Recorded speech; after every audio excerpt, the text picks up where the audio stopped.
Bonjour tout le monde, bienvenue sur notre chaîne Homemade School. EDAS nous offre la possibilité de traiter des images drone pour tout traitement d'images consécutives.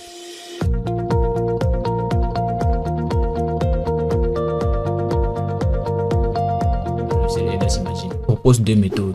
Soit nous pouvons aller sur le menu Toolbox où nous allons cliquer sur Imagine Photogrammetry et nous disposerons d'une fenêtre comportant tous les outils nécessaires à la photogrammétrie. Ou alors nous allons venir sur File, faire New. Nous allons choisir Photogrammetry Project. Alors il sera juste question pour nous d'entrer l'emplacement où sera stocké notre bloc photogrammétrique. Nous allons lui entrer un nom, celui d'Homemade School, et faire OK.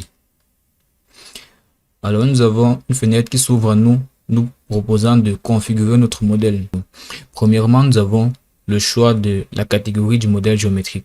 Nous allons simplement ici prendre caméra. Et ensuite, le modèle géométrique proprement dit. Nous pouvons prendre frame camera pour une caméra normale ou digital camera pour une caméra métrique. Donc, on connaît les caractéristiques. C'est celle que nous allons choisir. Ensuite, nous avons les propriétés du bloc proprement dit. Nous allons ici choisir son système de projection. Pour cela, on va cliquer sur Set et on va configurer le système de projection. Alors, celui sur lequel nous travaillons, c'est le système de projection UTM. Alors, on va tout simplement rechercher ici UTM, la zone, le sphéroïde WGS84, le datum WGS84. Ok, ensuite nous allons choisir la zone UTM zone 32 nord. C'est bon. Nous pouvons aussi noter qu'il est possible d'effectuer cette opération plus rapidement en cliquant tout simplement sur EPSG et en entrant le PSG du système de projection si nous le connaissons. Il s'agit du 32632. On fait entrer et Find. Automatiquement, on retrouvera notre même système de projection. Alors, on va valider en cliquant sur OK.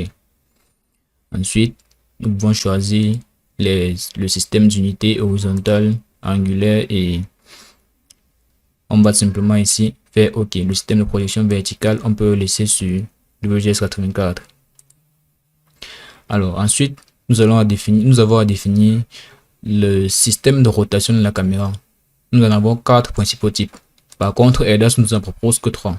Oméga phi kappa, phi, oméga kappa et phi moins oméga kappa. Nous allons prendre le premier, oméga phi kappa.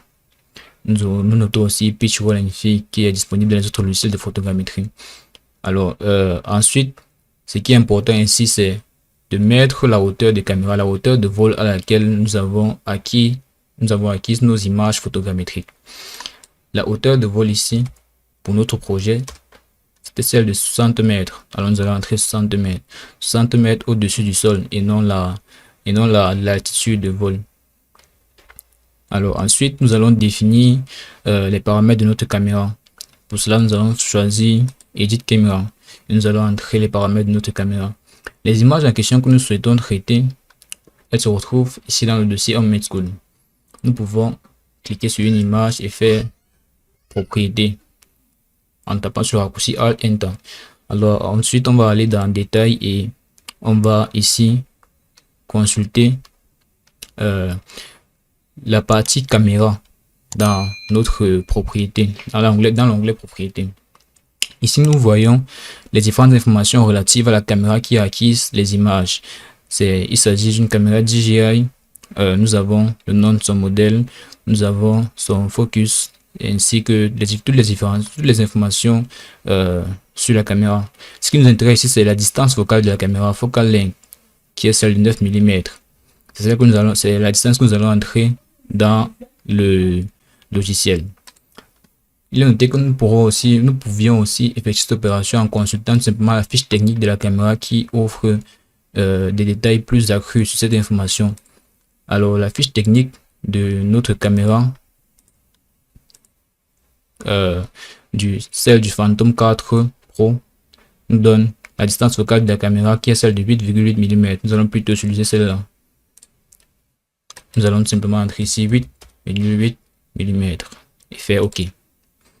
Ensuite, on va valider l'opération en cliquant sur OK et nous avons notre bloc photogrammétrique qui est créé. Automatiquement, nous avons le logiciel AirDAS qui agit de façon dynamique et ouvre le menu photogrammétrique qui regroupe l'ensemble des différents outils nous permettant de pouvoir traiter nos images photogrammétriques. Nous avons ici notre bloc avec 4 images, auto, terrain, point, qui seront utilisés dans les différents traitements. Nous allons faire un clic droit sur image et choisir Add Images pour ajouter nos différentes images.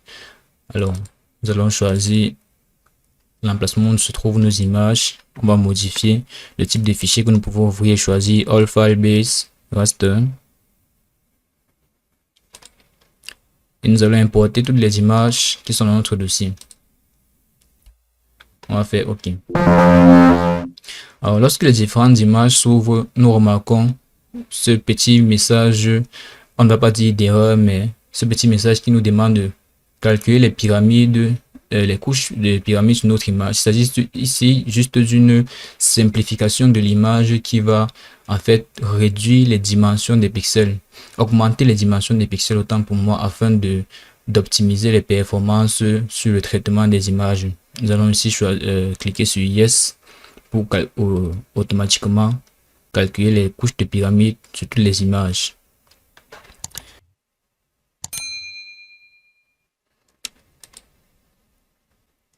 Une fois l'opération effectuée, on va simplement cliquer sur Close. Et nous allons agir de même pour toutes les différentes images. Alors, on va faire Compute Pyramid Layers for all images without pyramids. OK. C'est une opération qui prend un peu de temps, on se retrouve à la fin de l'opération. Très bien.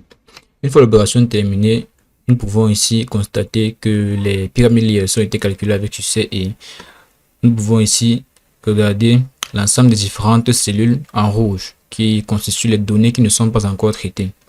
Alors, comme vous le savez déjà très bien, la photogrammétrie a pour but de ressortir des orthophotos et ou des modèles numériques de terrain qui sont les deux principaux livrables, nous dirons, en levée photogrammétrique.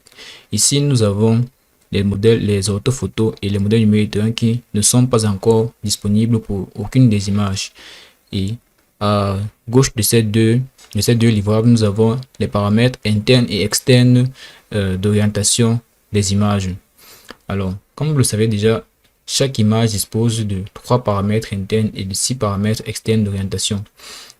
Les autres logiciels de photogrammétrie ont l'avantage d'automatiquement reconnaître les images qui proviennent de levée drone et qui ont ces différentes informations déjà dans leur propriété.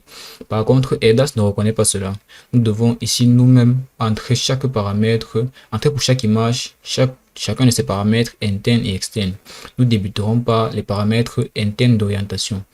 Les paramètres internes d'orientation ici, alors nous allons cliquer sur Interior Orientation et nous allons choisir Interior Orientation. Ici, nous devons juste spécifier la taille du pixel sur notre image. Alors, la taille du pixel est donnée par cette formule R égale à H fois P sur F.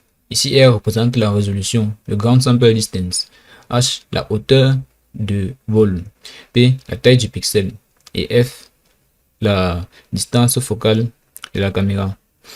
Alors, ici, nous allons tout simplement tirer P dans cette formule et nous avons P égale à R fois F sur H tout simplement. Et ici, nous pouvons utiliser la résolution de la caméra qui est donnée lors du lever de terrain, lors du lever de la zone en fait. Si nous utilisons une application telle que Drone Deploy, nous avons la hauteur de la caméra 60 mètres et la résolution 1,8 cm. En faisant le petit calcul, nous trouvons ici une taille du pixel de 2,64 micromètres. L'unité est en micron, alors nous entrons directement 2,64 au lieu d'entrer 0,60. Alors, nous allons cliquer sur Apply to All Active Frames pour appliquer automatiquement les mêmes paramètres internes à toutes les images et faire OK. Automatiquement, nous avons l'ensemble des images qui disposent de paramètres internes. Alors, ce sera tout pour cette vidéo. Dans la prochaine, nous verrons comment éditer les paramètres externes d'orientation pour chacune des images. On se dit à la prochaine.